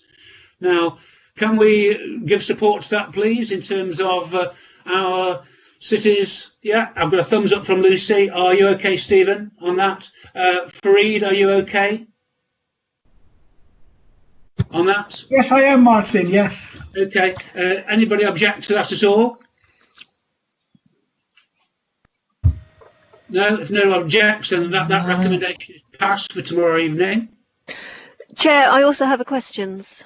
Yes, please, Lucy, thank you. So that's recommendations passed, please, Alex. Lucy, question. Yeah, thank you. Yeah, thanks, Simon. And I fear you're going to be missing the 7 o'clock train. I apologise to that for you. Yeah, sorry, Simon. Is two things. Firstly, the point about the marketplace events, which Steve's already alluded to, and it's my questions here is are we being, in designing those events, are we working really closely with public health? Because I think the government failed on the Eat Out to Help Out, because I think that is now being shown to have been a bad thing in terms of COVID over the summer. And I don't want us to be doing anything that is pleasant for people but makes the overall COVID picture worse. So it's just reassurance on that. Shall I answer that question, Councillor Chairman? Absolutely. So everything we've done around the marketplace itself, but also the events programme over obviously the summer, the autumn and into the winter, has been done in hand in glove with public health. And actually, Dr. Dewis would say that the marketplace initiative has been very positive, because it is about an outside space where you can have food in your bubble, if you like, and support the hospitality industry. It's not about trying to increase people going into restaurants where there's more chance of infection. So we have absolutely worked with Robin all the way through. As Simon has said, some of the events we were organising for the autumn, which were encouraging gatherings to take place at the city centre, are not appropriate under a lockdown, so those will not be able to take place, as he said. But if we can do things that are maintaining interest and vibrancy in city centre, that you can see safely in your bubble at your own time, when you're going to get your central shopping, you can see an elf potentially on a trail, you can go and see some lights, then we should try and do that to maintain that confidence. But yes, to the actual question, everything is under hand in glove public health. Thank you very much. Thank you. And alongside that, I'm thinking it might be something that we find waivers coming back in for, depending on what's being planned. And I just wondered how you're going to be managing the waiver situation, because they were criticised, the Christmas lights last year were criticised regarding their waivers. Yes, and that's a valid point. We are trying to be as consistent with our contract procedure rules in terms of avoiding waivers, but I think we have to recognise that in this financial year the opportunity and the constraints change frequently. And what we're trying to do here is to create the envelope that means that any of those waivers or opportunities are contained within an approved budget envelope. So we will try and make sure that we avoid waivers as far as possible, but we will document the waivers if they do have to take place, and then Audit and Accounts Committee will see that as they normally do. Thank you very much, Simon. Thank you. Finally, Chair, the last few pages of this report usefully give us a list of all the Section 106 funding that is coming through into the council, and quite a lot of these are getting close to deadlines, and I think that we are it's a waste of that money if we don't manage to spend it. Now, some of that is for art and open space improvements, which could be provided, and those changes, that spending could take place not from our own resources but within the private or voluntary sector to enhance our public open spaces, whether that's through Friends of Parks, for example, or whether it's through art schemes that somebody else is putting together. And I've got a recommendation on the back of that to suggest that we try and make sure that we're not losing that money. So obviously we can't do that for roadworks or for spending on new homes and that sort of thing.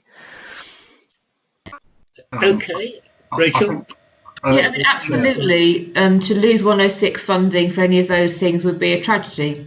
That funding is provided to support mitigation against development for the city, so it needs to be utilised. So absolutely support that recommendation. And I mean, clearly we already work a lot with volunteers across our our parks team, particularly with volunteers around all sorts of open spaces and also our cultural sector. So and we're actually using some of the 106 money is supporting some of the initiatives for the marketplace and the Christmas offer around some of the lighting, etc., some of the infrastructure we require to do projections and things like that. So we are using that 106 money, but I wouldn't have nothing to say to that recommendation as being very sensible. Yeah, okay, so recommend that projects to spend Section 106 funding in areas like public art and open space improvements are publicised, seeking private / voluntary sector partners to take these forward before funding deadlines are reached. Are we okay with that? Are there any objections to that recommendation? I don't hear any objections, so I take that as affirmation that is the recommendation that will go from this committee to Cabinet tomorrow. Thank you very much. Well, I think that's the end of item 15. Moving on to item 16. It's now just before 7 o'clock. We need to get Simon on this train before 8 o'clock, so let's press on, please. Item 16, contract and financial procedure matters. Okay, thank you, Chair, and I hope this doesn't take more than a couple of minutes. So this is a report requesting that we draw down some of the priority families earmarked reserve and approve a grants community action derby. And the report details, this is linked to obviously the priority families programme, and it's we're trying to help the universal youth assertive outreach work in hotspots across the city. This is about creating an intervention. It's supported by the Youth Alliance, and this is about using the reserve for the purposes required. So really this is just asking and recording that the reserve is being used for that purpose. Thank you, That's Chair. great. Excellent initiative. Can I take affirmation? Can we just agree and move on, please? Okay, yeah, that's lovely. Thank you, Simon. Item 17, Council Plan Monitoring Quarter 2. Do you want to speak to that? Is that yourself? Thank you, Chair. I'll speak to this item if that's okay. It's Sarah Walker. Sorry, Sarah. Thank you. Yep. So this is part of our standard reporting framework in terms of performance. So it presents members with an update on performance as at the end of quarter 2, so September 2020, and it reports outcomes in line with our council plan. The contents has been based on our 2019 delivery plan, as work is ongoing to develop the city's recovery plan, and there are details contained within the report about activity that's happened to date to support the delivery of and development of obviously our response to COVID-19, and that will come to a future meeting. In terms of context in relation to the report, we have minimised the use of targets and historical comparisons just to reflect the unique context that we're in currently. Paragraph 4.3 presents members with a summary of achievements, and there's a full analysis of this in Appendix 1. And in terms of the recovery plan development, it will be based around three key themes which have already been referred to tonight in terms of the city, our communities and our council. And just to obviously ensure that we're not losing sight of all the activity that has happened to date, there is a summary of work that's happened in paragraph 4.6. I think overall the report presents hopefully a really balanced pictures for colleagues. There's lots of areas where we've continued to deliver despite the ongoing impacts of COVID-19. Where we have seen impacts of COVID-19, these are reflected in the appendix, and there's also some identified at the start of the appendix for colleagues to look at.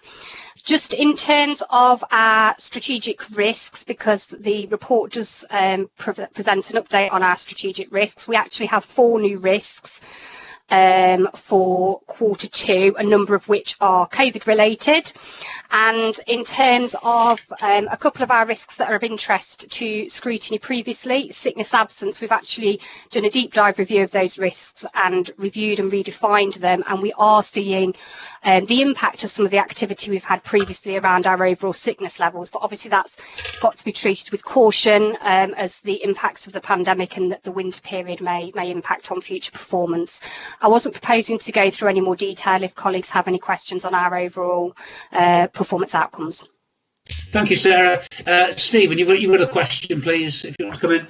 Yes, please. On mainly on Appendix 1, my questions on some of the figures. So if we go, I think, to page 5, and the item on SEND 06, where it talks about the percentage of new education and healthcare plans, and you talk about 19.2% of all plans have been issued in 20 weeks, which is an alarming figure. But I think Pauline Anderson alluded to this earlier. I'm a bit confused about what it actually means here, because you say it's increasing month on month, and from a figure of 19.2%, you're saying it's suddenly going to get up to 60%, which is the national average, and that's just next month, which is quite amazing. And then he also talks about, it talks about 19.2% have been issued in 20 weeks, but then it goes on to explain that 80% of new requests have been processed within 20 weeks. So I'm actually sort of confused on the overall figure here. Does this imply that the backlog is skewing and the numbers are just sort of, and it's the backlog that are bringing it down to 19.2%, and you're focusing on new requests, but it's been done giving you that 80%. So, what's been done to catch up and address the backlog that's not this 80% of new requests, because obviously it's affecting many vulnerable families across the city. And one metric I actually see missing from this report in relation to EHCPs, which I think is an important one, not only issuing of new EHCPs, but also the reissuing of annual reviews, because as you know, each person with an EHCP is supposed to have an annual review. I know that in the case of the 3 boys that I have, as well, and other people that we know in SEND. And I know for a fact that none of, at least from the case of my 3 boys, none of their annual reviews have actually been returned. I'll just give a recent example of my middle son, whose EHCP, the official version still, is now in his 5th year of secondary school. The official versions indicates that he's still at primary school and like some cuddly toy. Well, the cuddly toy is long gone. I've probably personally forgotten what it looks like. And that's just an example of my son. But what about more serious cases of kids who need it updated to do with new medication and new allergies and things like that, that's not actually being reflected across into the school? Because I understand the process is that schools do the annual review, then it's sent back to the local authority, who then up-issue the annual review. And as far as from the knowledge that I'm getting, there's not, the annual reviews are not being returned. So I think it would be useful to indicate the sort of rate on this of return of annual reviews. And I may be I did listen to the answer, but I may put in a recommendation around that, Chair. And then on risk, obviously, which is of an interest to us on the audit and accounts, on page 8 it talks about SR risk SR25.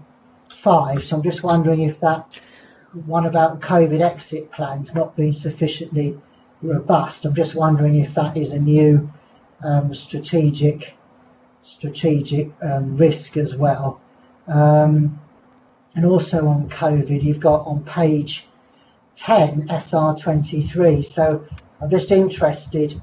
It talks about the test, trace and isolate activity. So what engagement has there been to manage this at a local level as part of the mitigation of that risk as well? And then also another one on the strategic risk on page 13, SR15. He talks about the current medium-term financial plan doesn't reflect the impacts of COVID-19, which surprises me because I thought we've just discussed that with Simon Riley. So I'm just interested why it's not actually been incorporated in that, and why there's a sort of an issue referred to there. So I'll just be interested in just the responses to those questions, Chair, if that's okay. Thank you. Okay, thanks, Stephen. Sarah, do you want to come back at all? I'll kick off on a couple of these, but colleagues that are present may want to add in further information. So, Stephen, I think you answered your own question, Councillor Willoughby, with regards to SEND. So what we've tried to do is make sure we're really open and transparent with the data that we're presenting. So that is why you've got different figures presented, because obviously activity in terms of historical demand and backlog will always impact on our overall percentage figure and the number that are processed in timescale, which is why you've got those two figures together. The performance is obviously reported as at the end of September, so even though we are discussing this in November, that was the position as it was at the end of September. So they do have obviously slightly longer to achieve the overall percentage, the aspiration that is contained within the written statement of action. So hopefully that obviously answers the first question. In terms of annual reviews, that's actually part of the written statement of action. The reason it's not represented as part of this performance report is because it wasn't identified as a priority performance measure when we drafted the framework to underpin the council delivery plan. Now, obviously, as the report identifies, we are working on the development of a recovery plan and ensuring that we are appropriately supporting outcomes for all pupils is a key part of that, particularly given the impact COVID-19 may have had on access to education at the start of the pandemic. I think, that's something that we can pick up and look at as part of that framework, but that's certainly why it's not contained within this report, but it is contained within the written statement of action and will be appropriately monitored through those governance routes.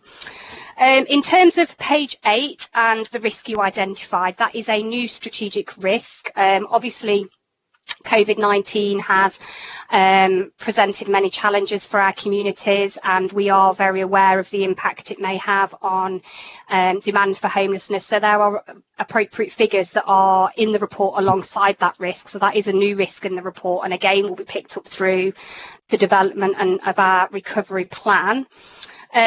Sorry, Chairman, is it worth me just adding a bit of contextual information in there? I mean, the homeless risk is a very different one to perhaps what we usually consider a risk around homelessness, around rough sleeping. This is much more about our concern about the economic damage being done to the furloughing, the end of furloughing, unemployment, business failure, all of those things, and real risk in the private rented sector and potentially in the mortgage sector. They'll not be able to pay their bills and therefore losing their homes. So we did a really proactive campaign back in, about 6 weeks ago. We launched that about really promoting to landlords and to tenants, if they've got any concerns about their rent, paying their rent, or their tenants not paying their rent, to get in touch with us, to get through our call before you serve service and really get supported, mediated support up front of any potential eviction process. We're trying to be really proactive to try and address that risk, but I think it is still a really important risk, as Sarah's highlighted. Okay, thanks very much. Thank you. Right, before I bring Lucy in, I've got a couple of questions. Page 5. Sorry, page Councillor, 5. There's a question about track and trace. Yeah. Did you want to? Sorry, yeah, Rachel, did you want to take the one on track and trace? Yes, track and trace. Yeah. So until now, obviously the track and trace system is a national system, and the call centre run by obviously Serco and the national programme is the first port of call for anyone who's identified through a positive test. We then get the information subsequently, and we can do something with it, but often it's quite late. As part of the new national lockdown, the second wave, we have been given support funding from government to set up our own local track and trace capacity. So we'll still have the referrals from the national system. We'll have them more quickly, and then we will be able to do that local on the ground work to understand, where people are, where their contacts might be, all of that. So that is going to be better than it has been in the past, I would say. Thank you. Brilliant. Thanks for clarifying that. That's good. That's good. Yeah. Following on from that, Rachel, connected to that, are we one of the 60 areas that's going to get mass testing? The vaccination mass testing, do you mean? The mass testing to see if people have got... Oh, yes, the mass testing. I'm not sure about that question, I'm afraid. I don't know that's been... Can you come back to me on that one, please? Of course, yeah. Okay, right, page 5, Brexit. Risk remains medium, possibly with high impact for a no Brexit. Well, we're running quickly towards the buffers. Are we ready for that cliff edge? Yep. So I will take that. I mean, obviously, we're assessing this on at least a monthly basis. We have a Brexit readiness group in place that is regularly monitoring the latest information, obviously, that we're getting from government and working with partners through our local resilience forum. So I think we will keep a watching brief on it, Councillor Repton. Okay. Just grab your parachutes. Page 11. We talk about significant resources are being deployed to support the NHS, particularly in regard to managing safe hospital discharges. This is particularly related to COVID.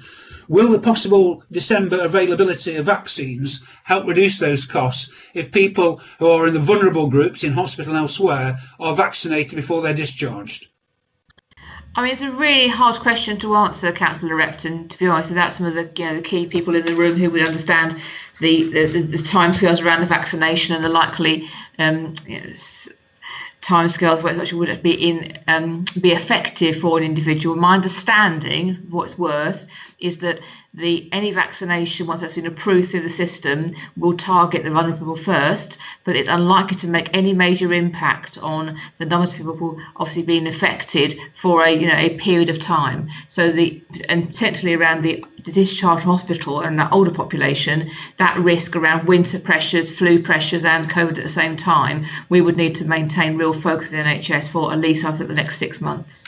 Okay, thanks very much for that. Lucy, over to you. Thank you.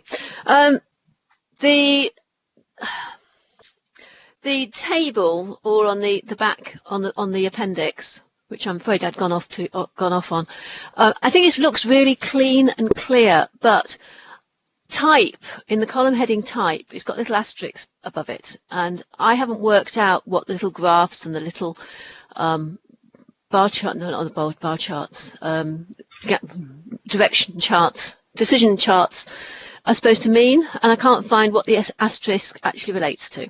So that column, which looks lovely, is lost to me, so I just apologise for that. And the next column, which tells us what the Q2 position is, again, is lovely and crisp and clear and easy to read, but it doesn't tell me anything about whether we're going in the right direction or whether it's good news or bad news. And therefore you have to read all the text, which is fine. Okay, I can read. But I just wondered whether you could think about those points for the next version. But there's an enormous amount of information here. Thank you, Councillor Kerr. In terms of the symbols, they're just there to obviously identify the type of metrics that's presented. So the supporting notes that are on the final page of the appendix has the symbols within them. So whether or not it's a milestone from within our council plan, whether it's a strategic risk, a priority project, or a priority performance measure. So that's just a way to identify the type of metrics that we're presenting. In terms of the comments in relation to whether it's good or bad, absolutely yes, I'll take that feedback. I think, as I said, in terms of the introduction of this report, we have been really mindful to be sensitive to comparisons and proportionate in that approach, given the fact that 2020 is not a year that's easily compared to historical years. And in terms of targets, again, we wouldn't have been in a position to appropriately forecast targets at the start of the year, obviously with the ongoing impacts of the pandemic. But I'll certainly pick that up for future monitoring to make sure that we can make the information as accessible as possible and as much at a glance as we can. But usually that would be in the covering report. But as I said, we're just trying to limit that to make it proportionate. Yeah, thanks, Sarah. I think what Lucy wants is where there's a real problem, we have Edward Munch's the Scream symbol against it, so which will draw our attention. Okay, right, we've got a recommendation from Stephen Willoughby. Recommendation that the council plan monitoring includes a measure on the progress of processing and issuing updates to EHCPs as a result of the annual review. Are members quite happy with that, or any objections to it? If there's no objections to it, I'll take it as an affirmation that we as councillors are happy with that recommendation. Is that okay?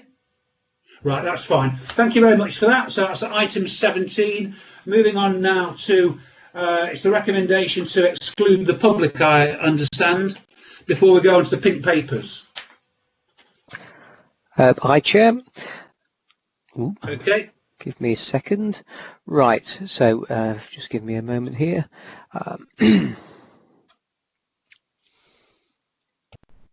So it's for the committee now to consider the following resolution, that under section 100A of the Local Government Act 1972, the present public be excluded from the meeting during discussion of the following items on the grounds that they involve the likely disclosure of exempt information as defined in paragraph 3 of part 1 of schedule 12A of the Act, and that the public interest in maintaining the exemption outweighs the public interest in disclosing the information. Thank you, Stephen. Can we clear the rooms, make sure that there's nobody else in your rooms? So my colleague Lindsay, I think now, Chair, will confirm if everyone, if all members are happy.